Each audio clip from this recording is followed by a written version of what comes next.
The time is for Aviation Today, and if you have been following the program Aviation Today, you must have had some rudiments of how the aviation sector operates. And I have in the studio the aviation freak, God Ike. Welcome to the program today. Yeah, good morning, Gabriel. How are you today? I'm fine today. And how was your weekend? It was nice. Wonderful, Yeah. wonderful. We saw the weather earlier this morning, and we were saying this kind of weather is not good for flights at all, because it was cloudy and the visibility was so low. Only in environments such as ours, where we are yet to install the best of instrument landing systems, and elsewhere, the kind of weather you're describing does not stop any flight from taking off or landing. I mean, technology has taken care of all those, and we just need to begin to invest sincerely. Okay. Sincerely, that's the watchword.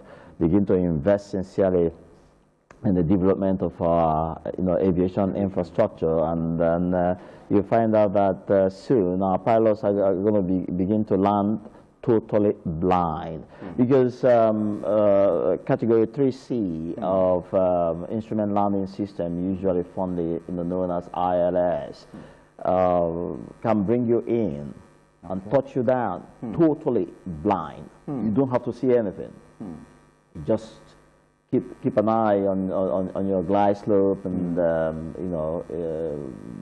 do what the instruments are asking you to do, and then you'll be on the threshold of the runway nicely and safely. Okay. And so that's what we must do, and stop this idea of little Hamilton haze. We say flights can't go because of bad weather. Flights have been cancelled for several hours, and people's businesses are held over the years. I usually feel very irresponsible as a Nigerian each time those kind of things happen at the airport. But I mean, a lot of people who fly know little or nothing about the aviation, and so they are not as frustrated as I am when I hear things like that. Okay, the more reason we should have people like you, putting square pegs in square holes very, very quick, to make sure that we move forward from these points that we are. But just on Thursday to Friday, we heard that a man by name Richard Russell at the Seattle airport stole a plane and crashed it somewhere. Is that possible? I'm just asking, is that possible if you're just walking in the airport? Yeah. Is that possible for you to just get a plane and just fly it? Yeah, you must know that, excuse me, you must know that very, high caliber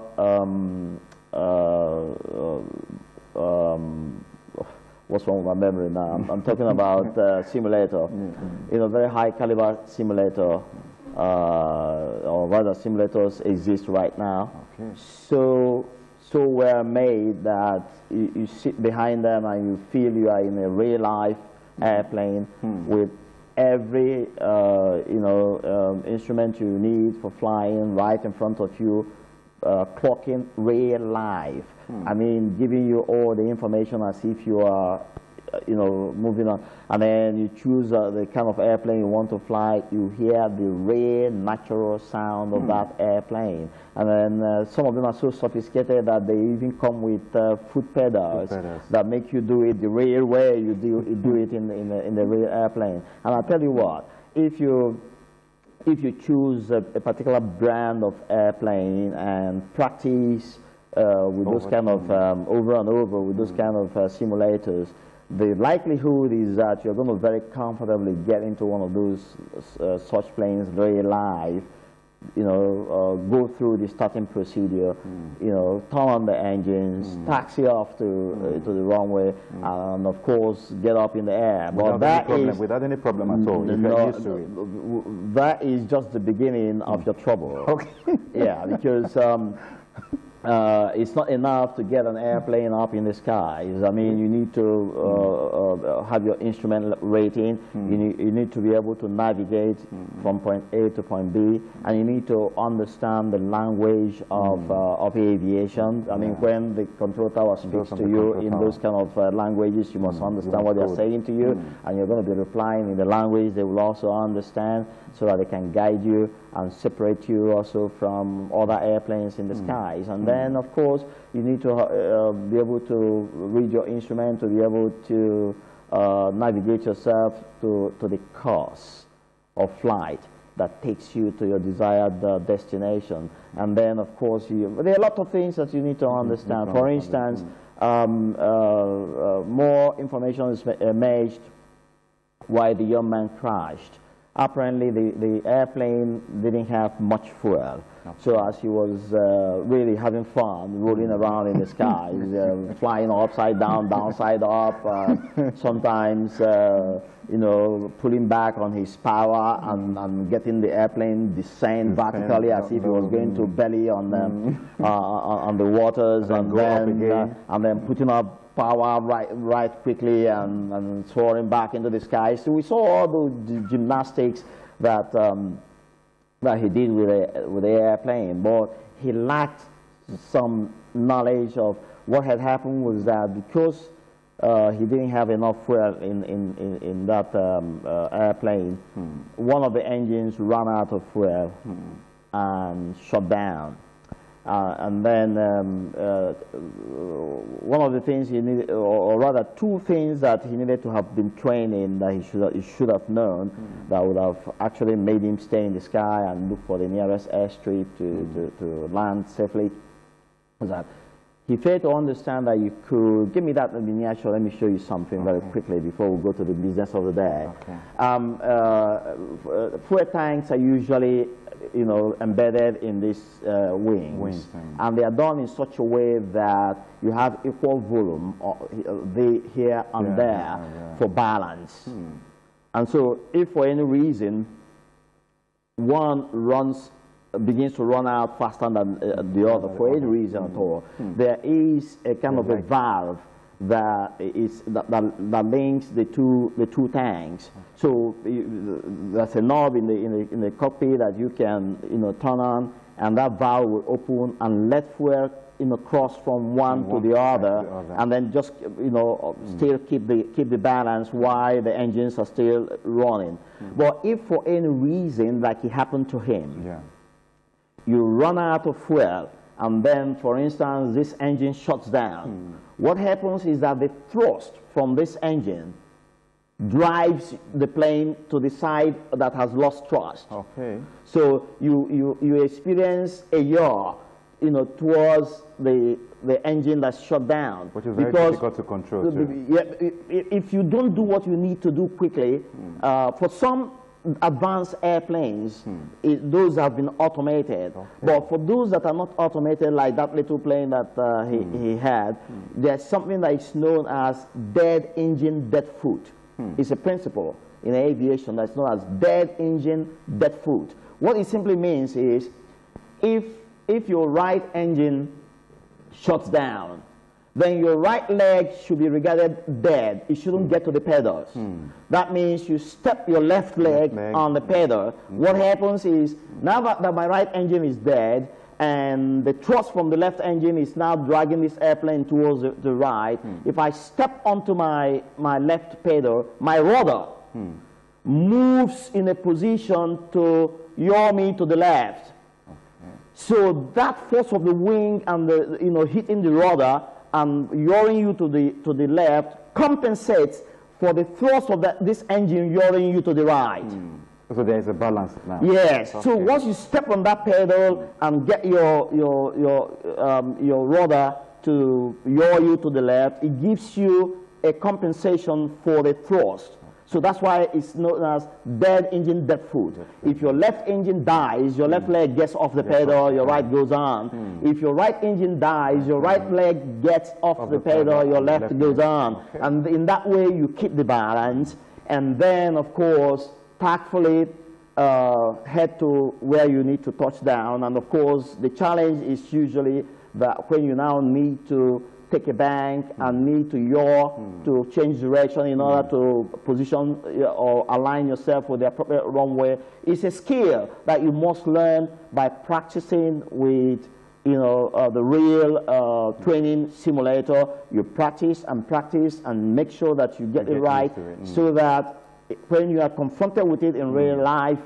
flight, then you do what is appropriate and land safely. So what had happened to that young man was that he lacked those skills, he lacked the knowledge of what to do. So as soon as this ran off, he rolled out of control, and then he kept rolling, you know, uncontrollably until he ended up ditching in one of those forests, and then of course fire erupted and consumed him. Okay. Very unfortunately, I mean, rather very unfortunate. He should not have. He should not have started in the first place. That was quite naughty. I don't know why he did that, but here we are. May his soul rest in peace. Maybe because he had the dream of flying a plane all this while. Yeah. And for him, at that moment, it must have been fulfilled. Oh, well. Yes, he kept apologizing because, I mean, some of his communication with the control tower was also, you know, aired.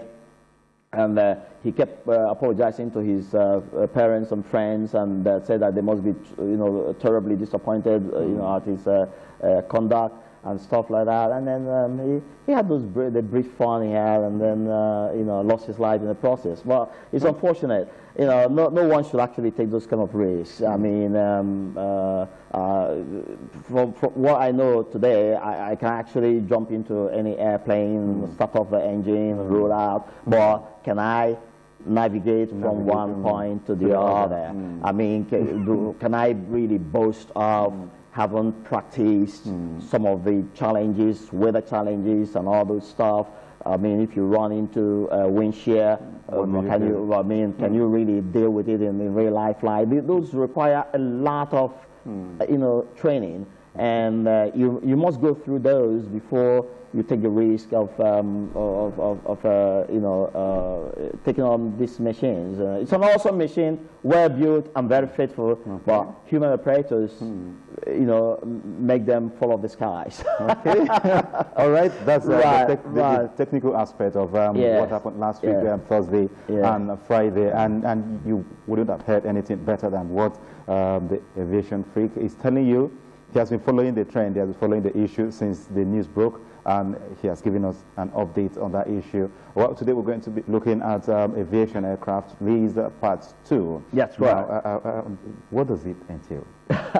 Well, you know, last week we did part 1, and then of course I promised my viewers today that we're going to be looking at part 2, that will talk about, you know, the major types of aircraft lease. Is simply like what you talk about car hire in the parlance of you know, motor vehicle hire and stuff. It's a way that you can acquire airplanes without putting down so much cash. You can actually lease these airplanes and then you know, use them, generate money, and pay. And that's what we are saying, you know, about the Nigeria Air that we are looking for. We can pay for one or two or a few of them. That's fine, but we can get a lot more, you know, by, you know, a mixture of wet and dry leases. And that's what I want to explain to my viewers today: the meaning of wet lease and the meaning of dry lease, and how they can come handy in giving us. So let's go on, because time is usually not our friend in this program. We have about 4 clips to go. Clip 1, please. Yeah, here we go. Two major types of aircraft leases. There are 2 major types of aircraft leases: wet lease and dry lease. Wet lease, this is an aircraft leasing arrangement where one airline or leasing company called a lessor provides an aircraft, complete crew maintenance and insurance, that's usually known as ACME, to another airline or company operating as a broker of air travel, called a lessee. You know, the owner of the aircraft that is going to be leasing out is the lessor, and then the person who is leasing is the lessee, okay? Which pays by hours operated. So when you lease, you pay as you operate. You pay as agreed. Usually, the lessee provides fuel, airport fees, and other, you know, taxes and duties. The flight number of the lessee is usually used, you know, for the operations. I'm talking about wet lease now. You know, so you see, you are going to be distinguishing it with the dry lease as we move on. The duration of an average wet lease is normally between 1 to 24 months. Now let's move quickly to clip 2, very quickly. Wet lease continues. Typically, a wet lease is more applicable during very high traffic seasons.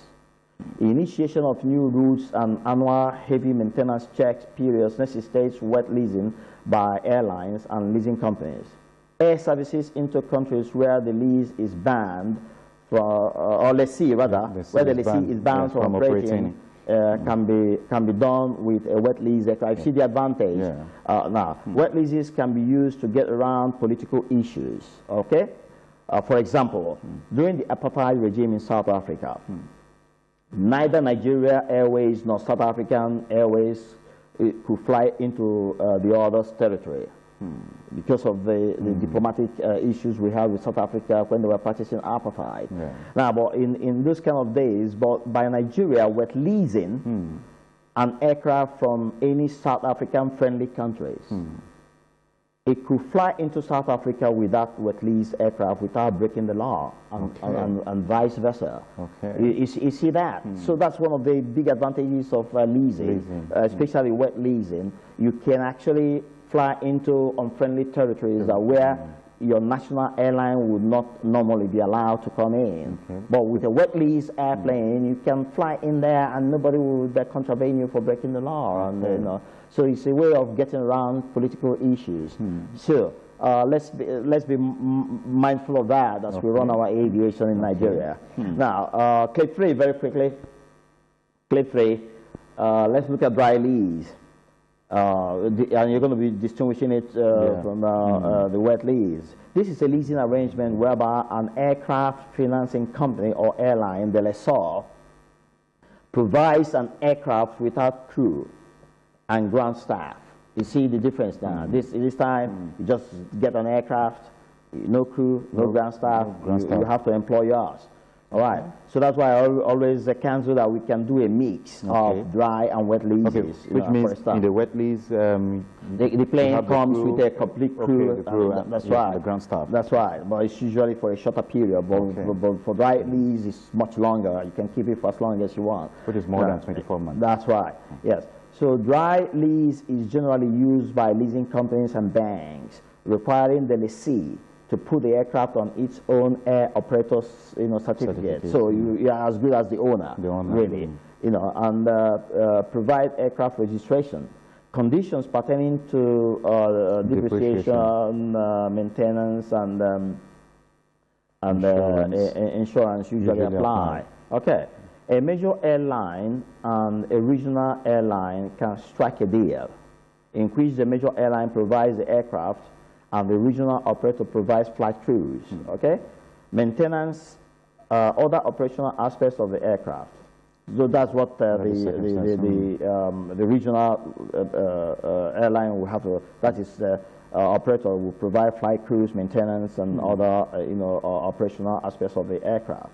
While the major airline, just supplies the aircraft.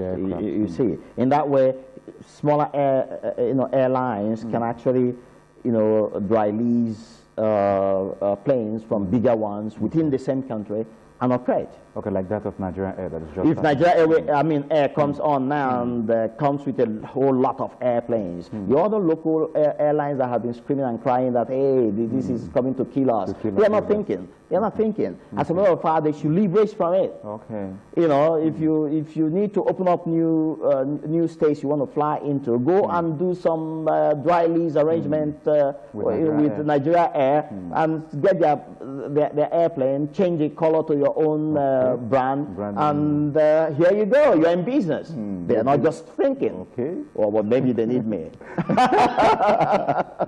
All right. Yeah, so where are we? I stopped at conditions. Okay, yeah. A major airline and a regional airline can strike a deal, in which the major airline provides the aircraft and the regional operator provides flight crews, maintenance, and all the operational aspects of the aircraft. Then, under these circumstances, the major airline's name or similar name could be used. Okay? Well, this kind of lease saves the major airline the expense of training personnel to fly and maintain the aircraft. And then Win-win. Okay. Win-win. It's a win-win situation. Yeah, sure. So aircraft leasing is one awesome, huge business that I am surprised that none of the big banks has considered it necessary in Nigeria to go into that business. I'm really surprised. But I'm gonna see why what do we happens. have to spend so much trying to acquire so many aircraft from Nigerian Air before we start the business? I still cannot answer that question until I have one-on-one with the Honorable Minister Sirika to ask a few questions. I've been wanting to really, reach him, but he's been traveling and never been, steady in the past 1 or 2 months. It's been difficult really pinning him down. I need to really talk to him because I feel strongly as a responsible stakeholder. I need to understand a few things. We can't afford to make the mistake of Nigeria Airways. We just can't afford it. So click 4. Can we go to click 4? Here we go. Aircraft leases, the little variation with United Kingdom, so that those who live in England may begin to wonder what's this man talking about. We are aware of the little variation in the way, in the nomenclature they use there and what it means and what it means to them. Yeah. So unlike what obtains in the United States of America, USA, and some other parts of the world, a wet lease in the United Kingdom is when an aircraft is operated under the Air Operator's Certificate, AOC, of the lessor. Okay?